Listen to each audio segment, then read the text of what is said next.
لا حول ولا قوة إلا بالله العلي العظيم. الحمد لله رب العالمين، وصلى الله على سيدنا ونبينا أبي القاسم المصطفى محمد. اللهم صل على محمد وآل محمد وآله الطيبين الطاهرين، لا سيما بقية الله في الأرضين أجل الله تعالى فرجه الشريف.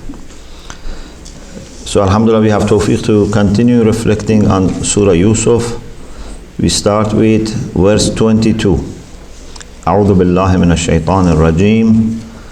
ولما بلغ أشده آتيناه حكما وعلما وكذلك نجزي المحسنين. When he reached the age of strength, the age of maturity, we gave him hukm and ilm.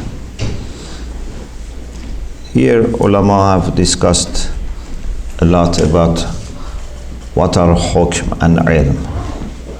Hukm in Arabic can mean rule, judgment, wisdom. These are different meanings for hukm. And it has to come with some kind of firmness. Hukm, in the root of the meaning, there must be some firmness, some strength. Kitabun uhkimat ayatu. It's ayat, for example, muhkamat, is something which has some firmness.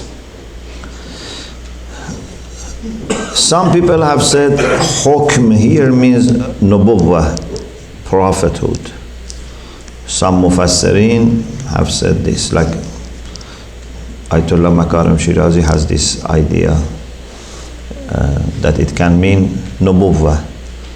We gave him nubuwwah. But he also mentions that some say it can mean ability to resist against his temptations and control his nafs and make proper decision.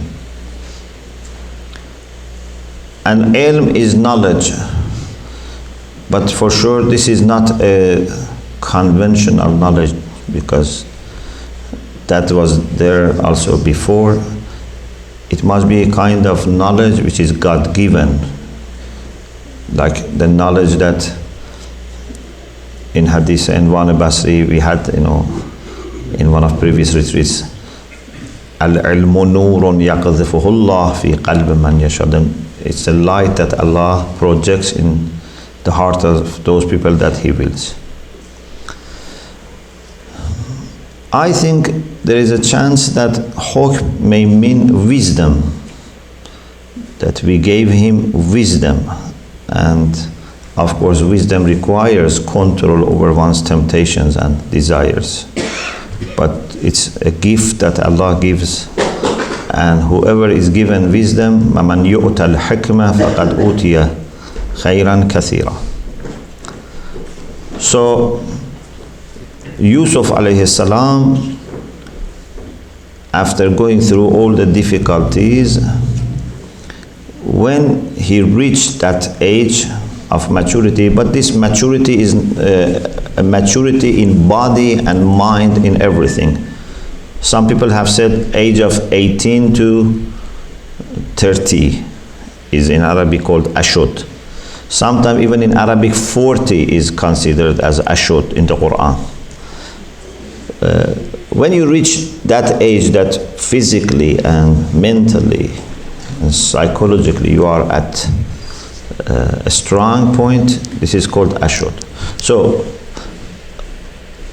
going through these tests and remaining patient and growing in his relation with Allah subhanahu wa ta'ala, Allah gave him hukm and ilm. Thank you very much. But this was not an exception وَكَذَلِكَ نَجْزِي الْمُحْسِنِينَ. In this way, we reward the good doers, those who do ihsan, the benefactors, those who do good. So this is a general rule that if someone is pious and obedient, Allah subhanahu wa ta'ala would teach him, Allah would guide him, as we also discussed this last Muharram, that Allah has additional guidance and knowledge for the people who listen to His first offer of guidance. Then, in the next ayah, we move to the beginning of another problem in the life of Yussuf, and that is when the wife of Aziz of Misr, somehow first lady, or at least someone who was very powerful, because maybe if wife of Pharaoh was the first lady, she was like second, had intention of attracting Yussuf towards herself and calling her for a haram relation. وراودته التي هو في بيتها عن نفسه. التي هو في بيتها, the woman in whose house Yussuf was living. Because as you know, yesterday we said the wife and Aziz, they didn't have children, and they took Yussuf. Maybe they adopt him later as a son, or maybe they would be benefited by him. So he grew up in this home. So this lady started trying to have a kind of situation that little by little attracts Yussuf towards herself. Rawadatu. Murawada means like going and coming. So she was gently, softly trying to attract Yussuf towards haram. And one day, قَلَّقَتِ الْأَبْوَابِ, she locked all the doors. According to some texts, it was very internal, private part of the palace. There were some say 7 doors to say that this is private, no one would come here, and it's only me and you.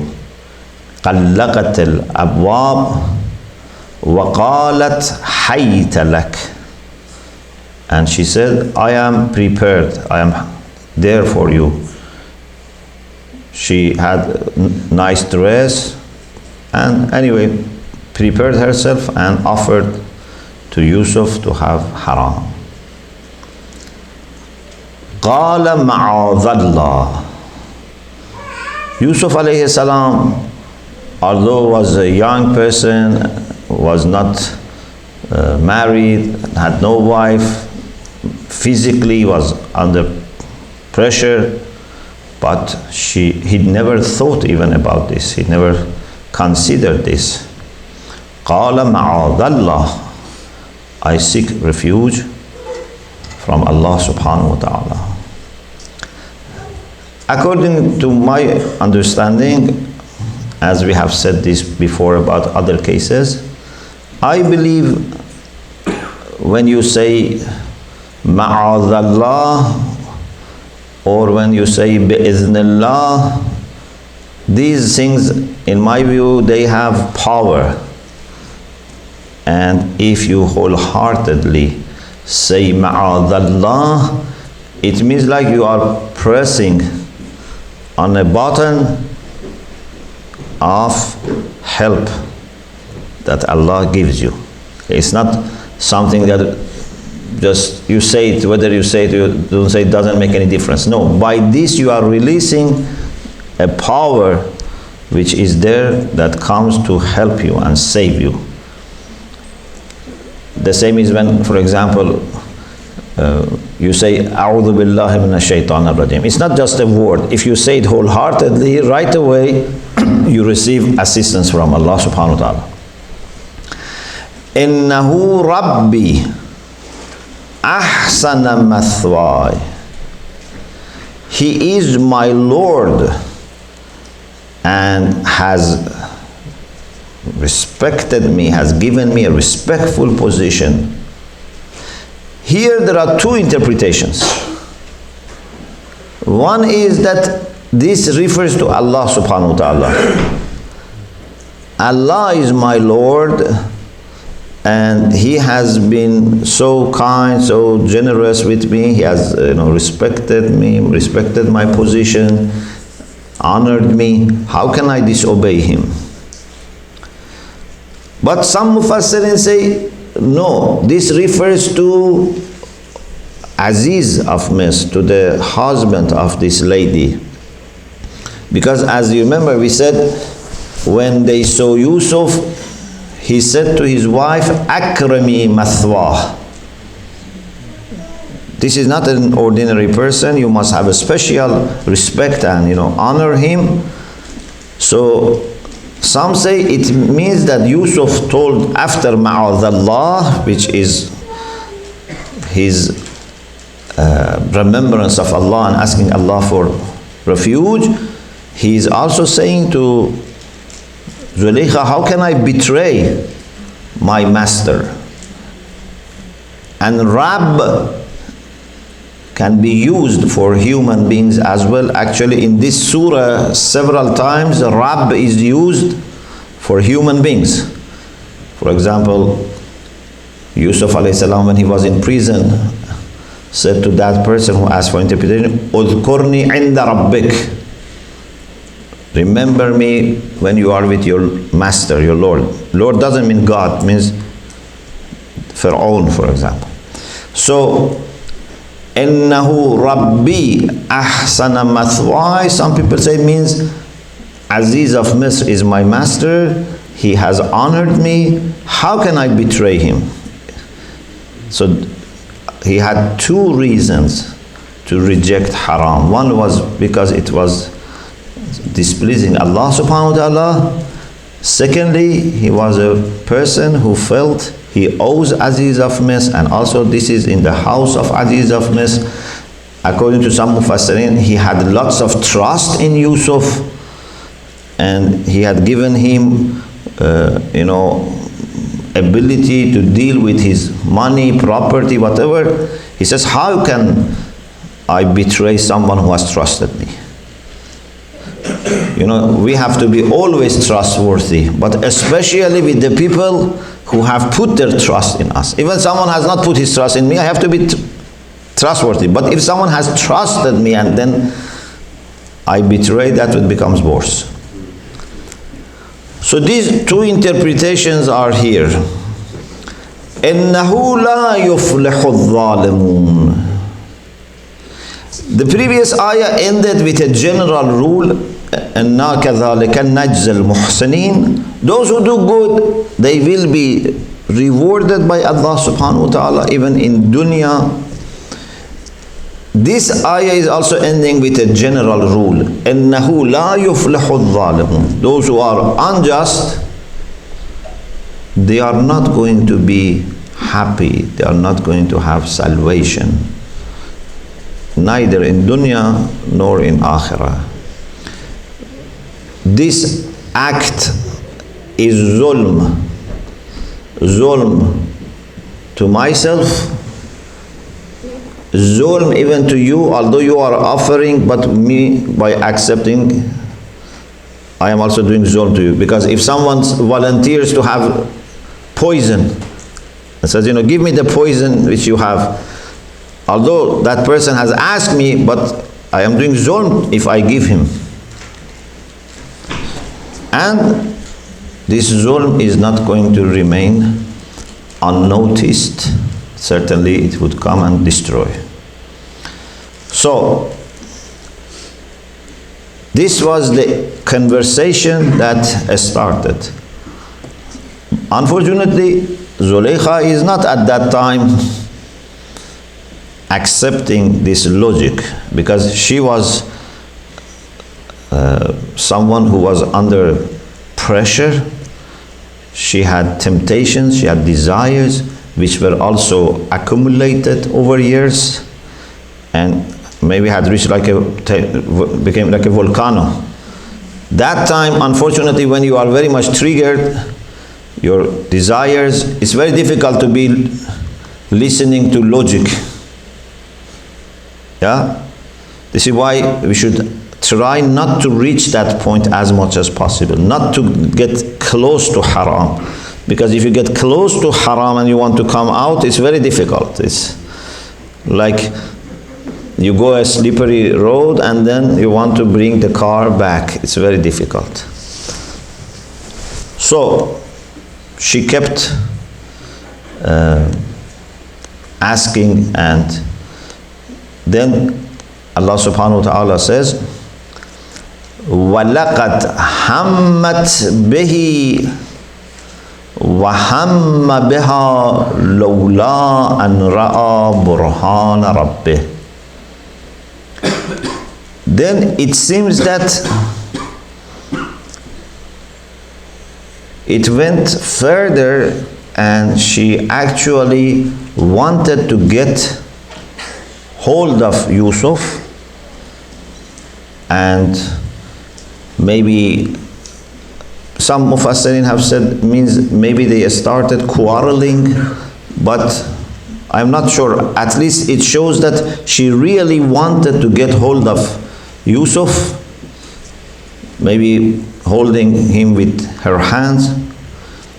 وَهَمَّ بِهَا لَوْلَا أَنْ رَأَى بُرْهَانَ رَبِّهِ.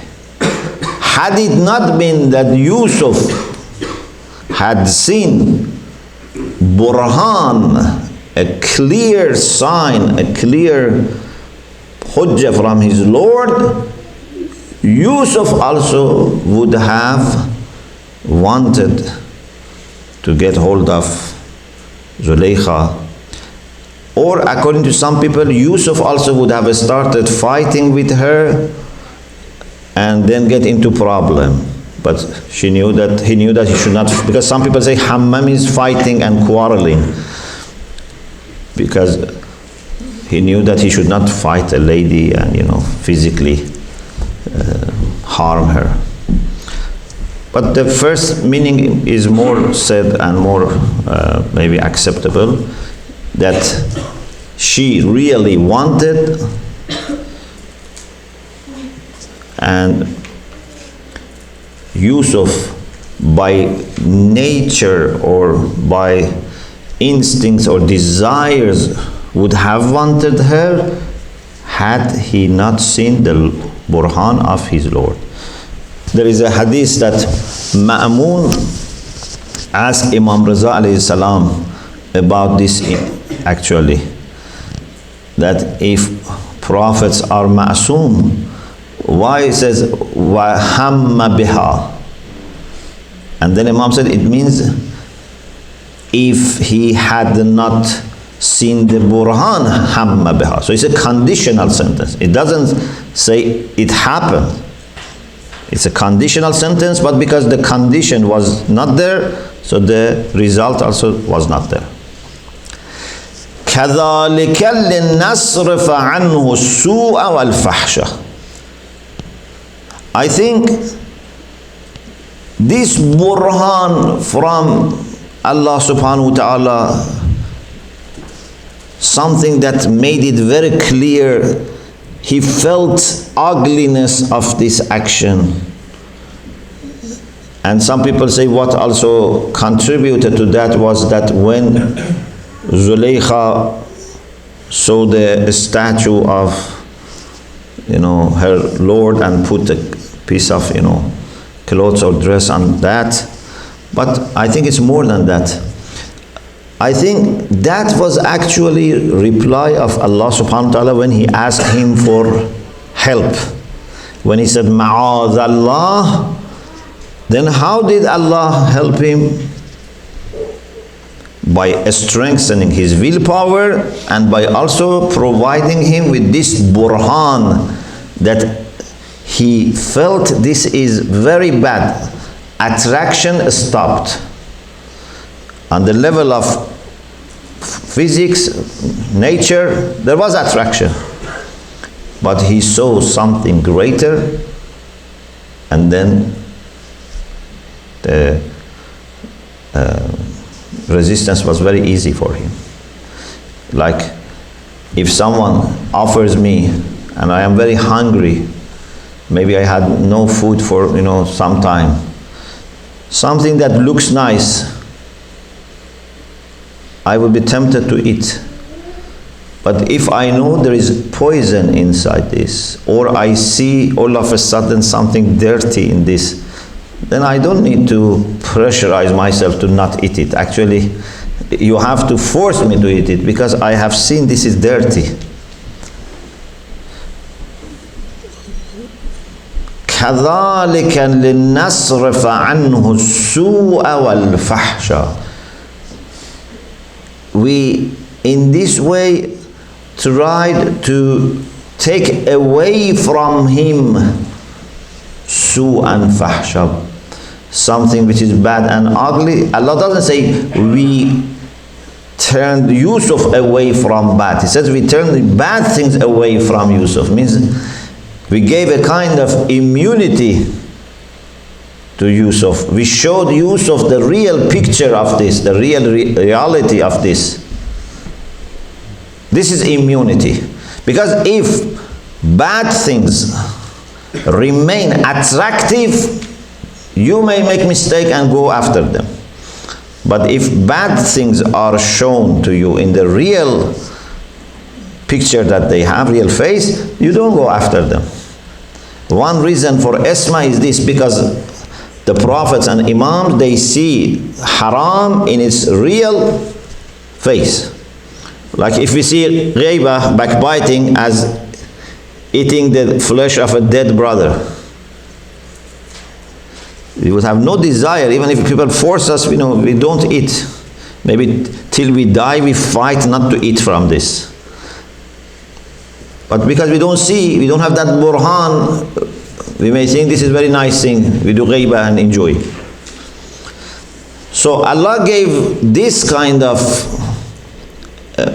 protection to Yussuf, that he disclosed fahsha and su, so that he can see the real picture of this.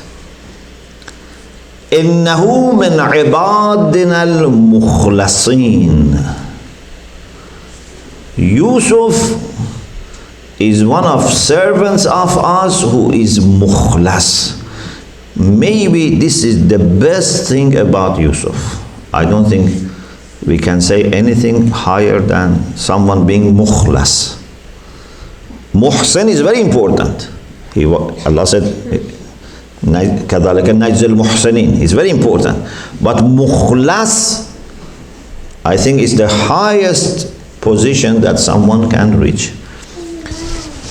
And one of the things that happens about those who are mukhlas, not mukhlis.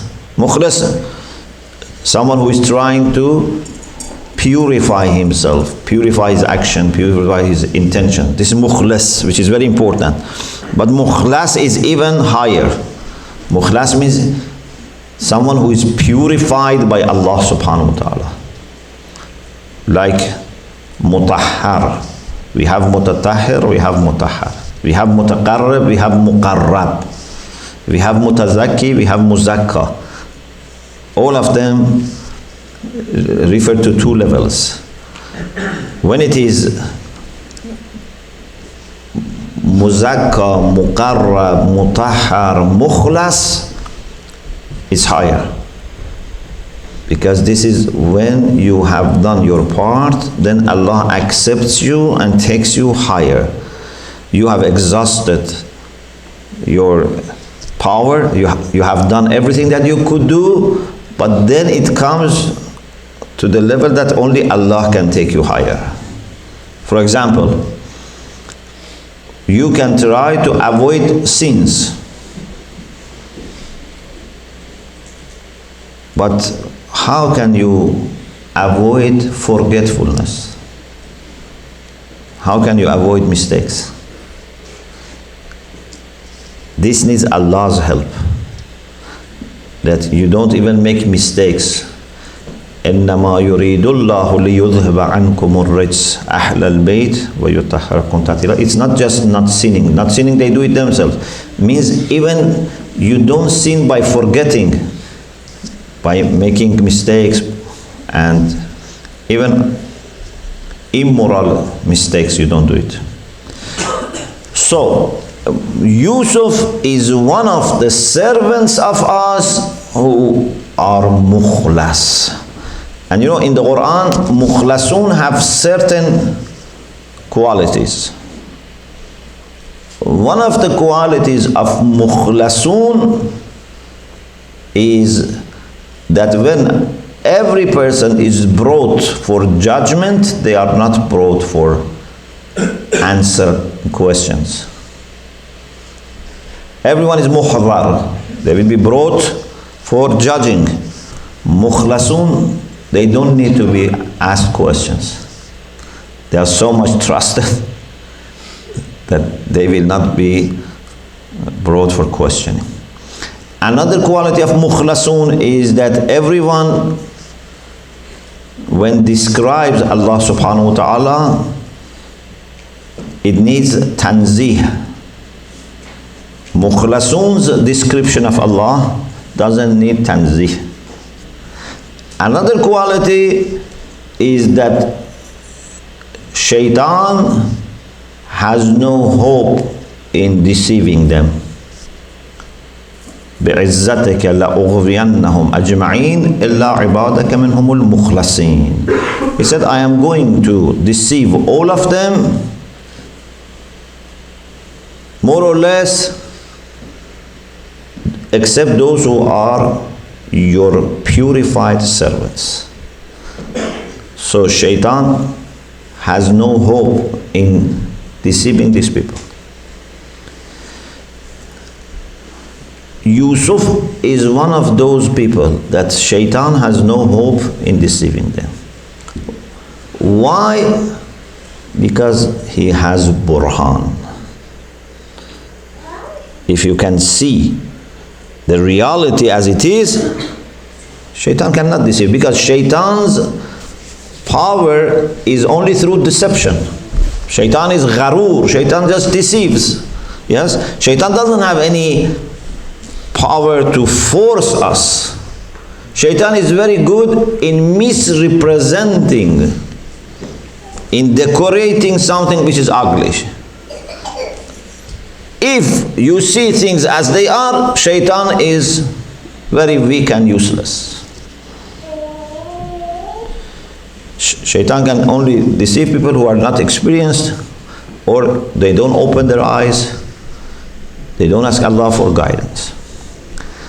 So maybe from these 2-3 ayah we can understand that when you are pious and muhsin, and then ask Allah for protection, for refuge, then you can be elevated to a level that you would see bad things as they are. You will get some immunity, and if this is established, then you become mukhlas.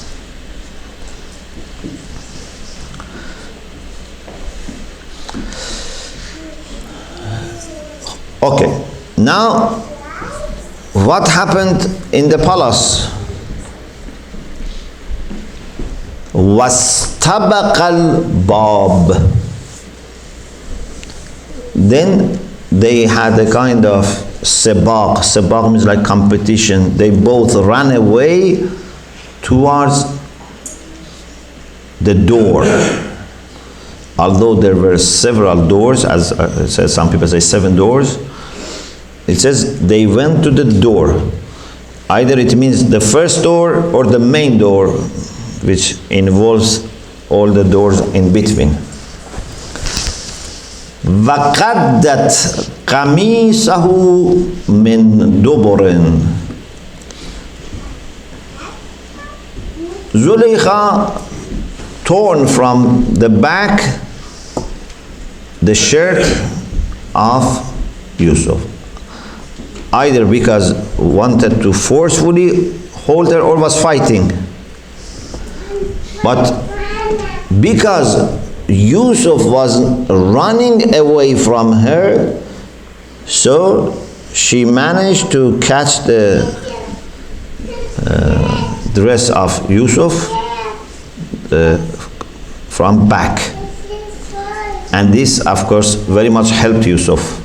This became an evidence for innocence of Yussuf. وَأَلْفَيَا سَيِّدَهَا لَدَى الْبَابِ. It is very interesting that Zulaykha must have carefully selected that time. A time that normally her husband is not at home, and perhaps he sent all the servants away, so her husband should not have been there at that time. What happened? That husband came home and they both found him next to the door. So she must have been shocked, to see this. So she quickly tried to fabricate a story and put all the blame on Yussuf. قالت ما جزاء من أراد بأهلك سوءا. The same thing that actually Yussuf was worried, that how I'm going to betray my master. She learned that, now used it against Yussuf.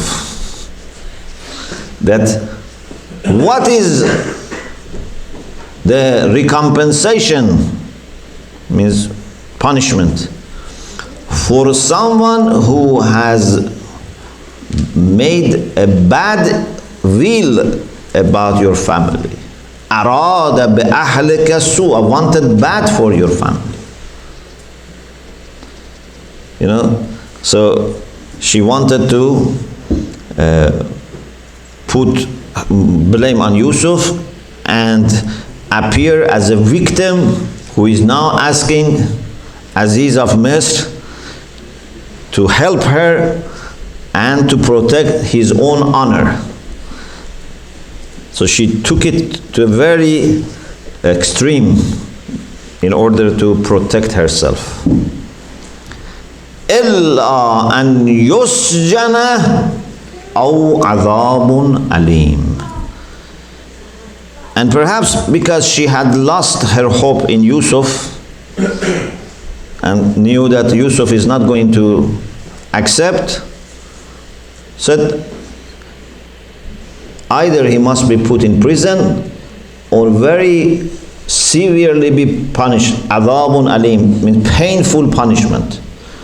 Means either you have to, for example, kill him, beat him up, or put him in prison. He cannot remain without punishment. So this is unfortunately what happens many times, that people sometimes they think there is love, but in reality it's not love. And after some time you see it was really enmity, and sometimes people become too much hostile because it was not really love, just wanted to use the other party.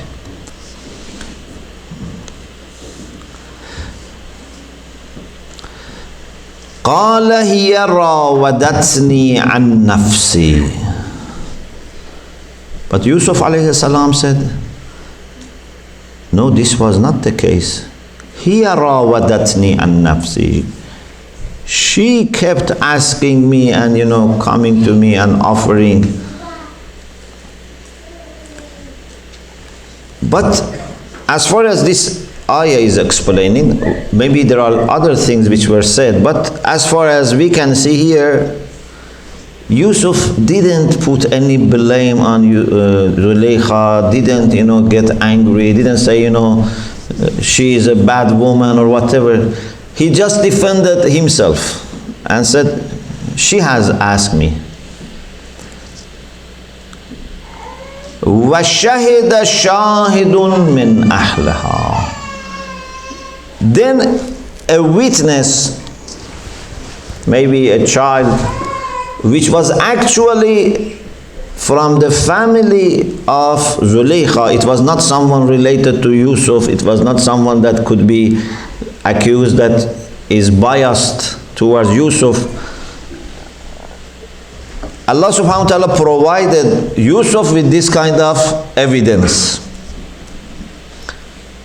شَهِدَ شَاهِدٌ مِّنْ أَهْلِهَا إِنْ كَانَ قَمِيصُهُ قُدَّ مِنْ قُبُلٍ فَصَدَقَتْ وَهُوَ مِنَ الْكَاذِبِينَ. Said, it's very easy to find out who was running away and who was after the other one. If the dress of Yussuf is torn from front, then it means that Zulaykha was trying to protect herself and Yussuf was going towards her.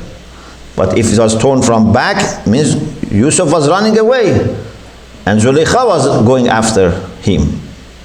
It's a very good thing, but it seems that maybe everyone was so shocked, especially Aziz of Misr, that he himself had not noticed this point. Otherwise, this is a logical point. But he was so shocked that couldn't think properly. Needed someone to remind him of this obvious fact.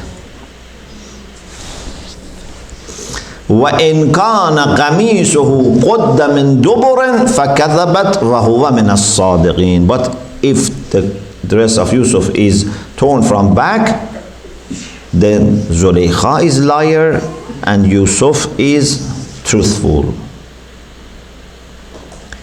فَلَمَّا رَأَى قَمِيصَهُ قُدَّ مِنْ دُبُرٍ. Then he looked and realized, yes, the dress of Yussuf is torn from back. قَالَ إِنَّهُ مِنْ كَيْدِكُنَّ إِنَّ كَيْدَكُنَّ عَظِيمٌ.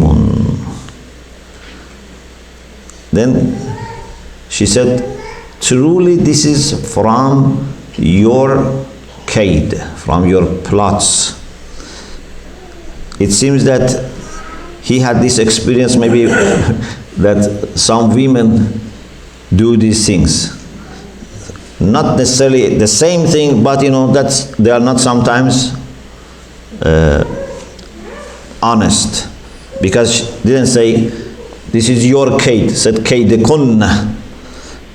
Either wanted not to be very straight to her, or maybe he had this experience. Inna kaidakunna azimun. You are very good in making these plots. You have great way of making plots. Quran says, Inna kaida shaytan kana dha'ifa. Kaid of shaitan is za'if. Aziz of Misr says, Inna kaidakunna azim. Of course, I'm not saying he's right, but maybe there is something that we have to be careful. Yussuf a'rid an hadha. Oh Yussuf, leave this.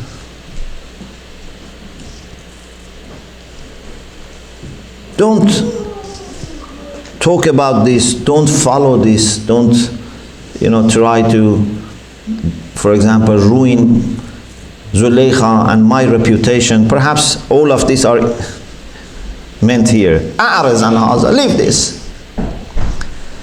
وَاسْتَغْفِرِي لِذَنْبِكَ.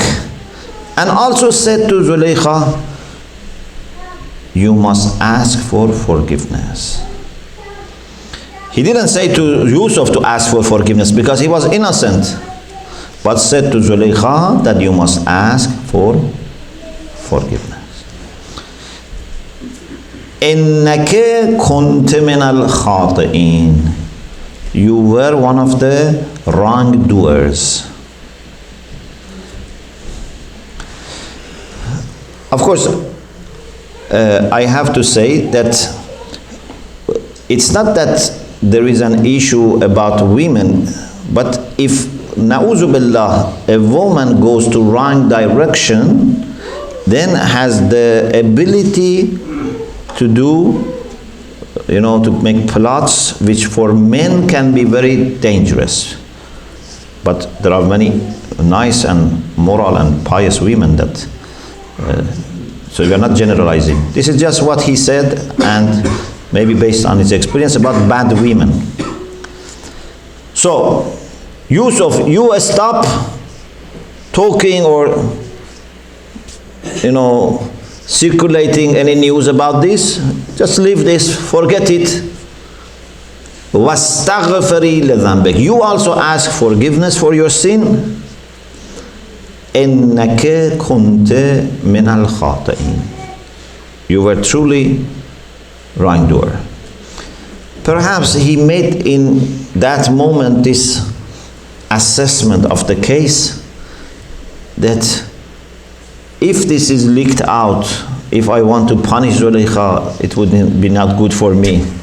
It would not be good for anyone. So we just leave it to her and ask her to ask for forgiveness and keep things just between three of us, so that no one would know about this. It is interesting that he remained in control of his emotions. He didn't get mad and started beating, killing. He was it seems a kind of patient person. Otherwise, someone in his position in such condition must get mad. وَقَالَ نِسْوَةٌ فِي الْمَدِينَةِ امرأة العزيز تراود فتاها عن نفسه. But somehow the women in the city, either they had bugged them or they somehow heard the news or just could guess, maybe observing the way Zulaykha is looking at, they have some kind of intelligence, maybe they could understand that Zulaykha's relation or Zulaykha's approach is not very healthy. This is the minimum that they could guess. But perhaps also Zulaykha herself somehow had leaked. I don't know. Anyway, the women in the city, they said, Imra'atul Aziz. This is the first time Aziz is mentioned. In the past was indirectly, we were talking about Aziz of Misr. They said the wife of Aziz, the woman is the wife of Aziz, turawidu fataha an nafsih, is trying to make relation with his fata, with his young boy, someone who is like her child, with her young boy. قد شغفها حبا.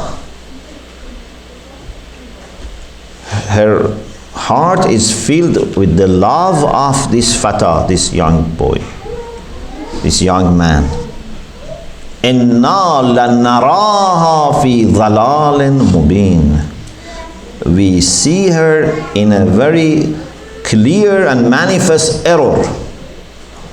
How can a lady in that position be interested in a young boy which is like their somehow servant, although they respect him, but he's servant. This is very wrong.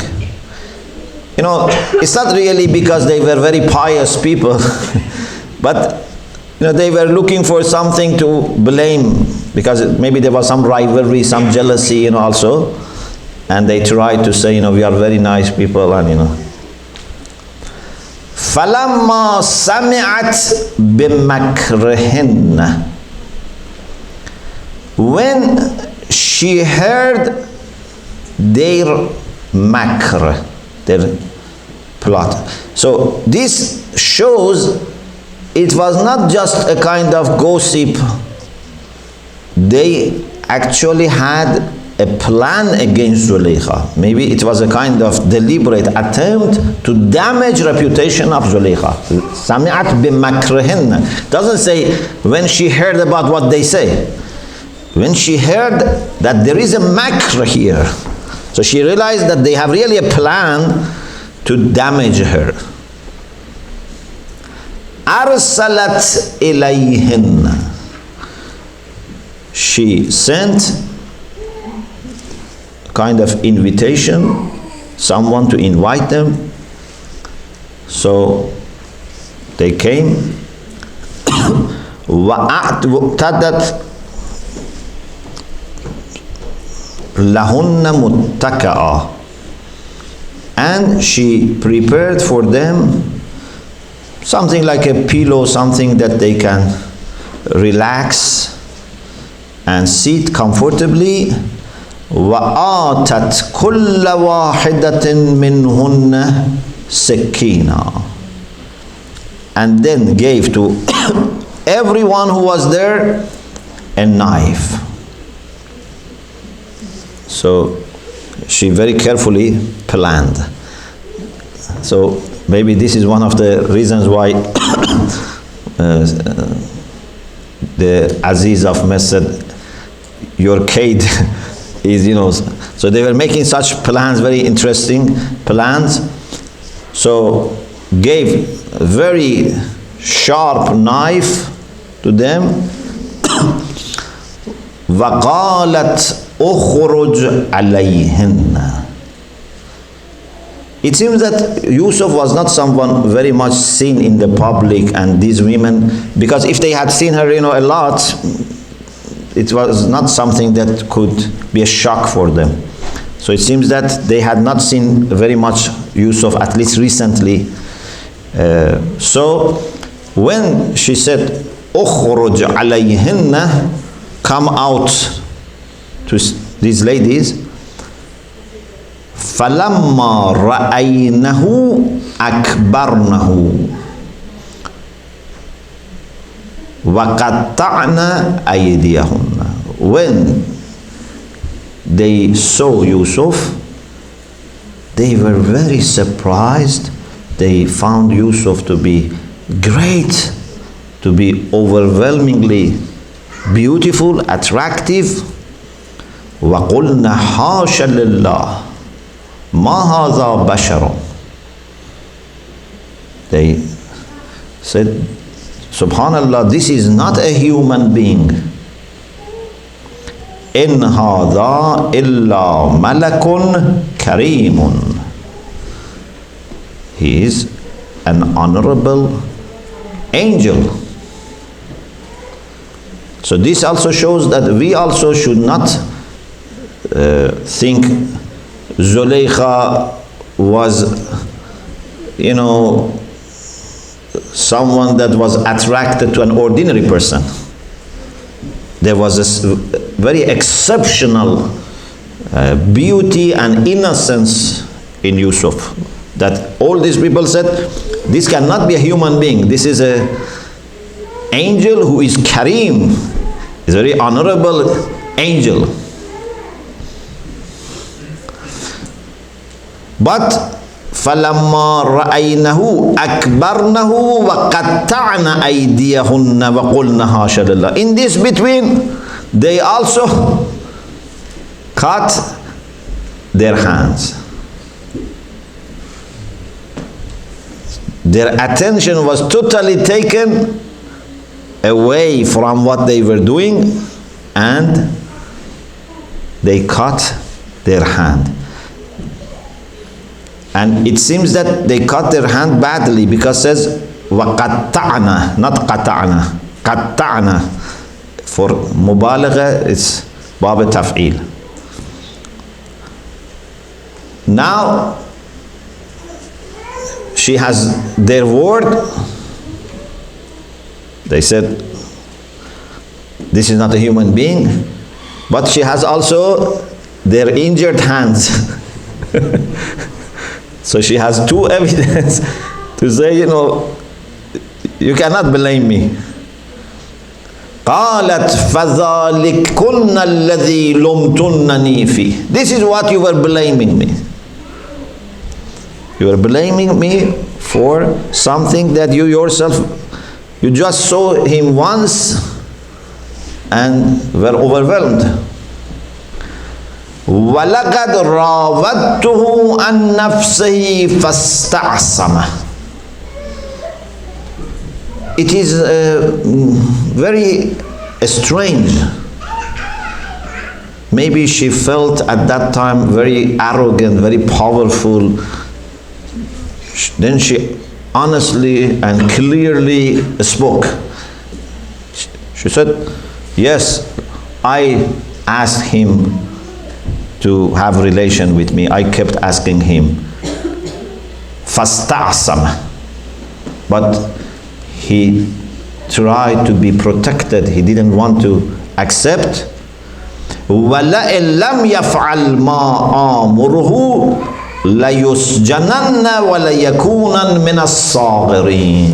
And if he doesn't do what I ask him and command him, he would be put certainly in prison and would be humiliated. One of those who are humiliated. I think this was her arrogance that felt she has defeated these enemies that she had, and spoke very clearly. But this was also a way that everyone understood that Yussuf was innocent, because she clearly admitted, accepted the responsibility. And this also shows that she had not given up. Yeah, she had the plan to continue till Yussuf one day accepts. And Yussuf alayhi salam said, this is the last ayah for today. قال رب السجن أحب إلي مما يدعونني إليه. My Lord, prison is dearer to me than what these women call me to. يدعونني إليه. So it was not only Zulaykha. There were other women. Either in the past they had asked her, or in that meeting he realized that they want to get him into trouble. But he said, if I am put in prison, it's better.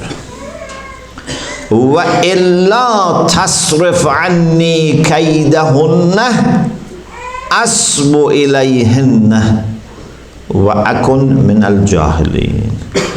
If you don't turn away from me their plots, their bad plans, أَصْبُ إِلَيْهِنَّ, I may also desire and become one of the ignorant people. I need your protection. This is his humility. This is he relying on Allah. So he doesn't say, because I am Yussuf, I am mukhlas, you know, I am immune. He says, I need always your help. Ma'sumin, more than anyone else, they need and they feel the need of help from Allah subhanahu wa ta'ala, and they rely on Allah subhanahu wa ta'ala. And this shows that we have to be very careful about relations. We cannot say, I am old, I am married, our intention is very sincere.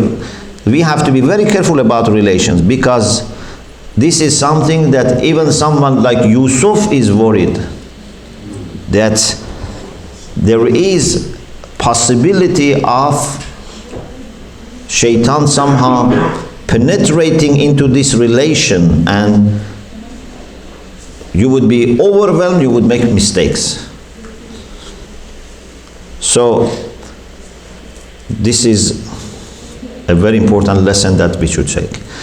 Then inshallah we continue with the verse 34 about how Allah subhanahu wa ta'ala replied to this dua of Yussuf, because this is a kind of dua that he is talking to Allah subhanahu wa ta'ala and asking Allah for help.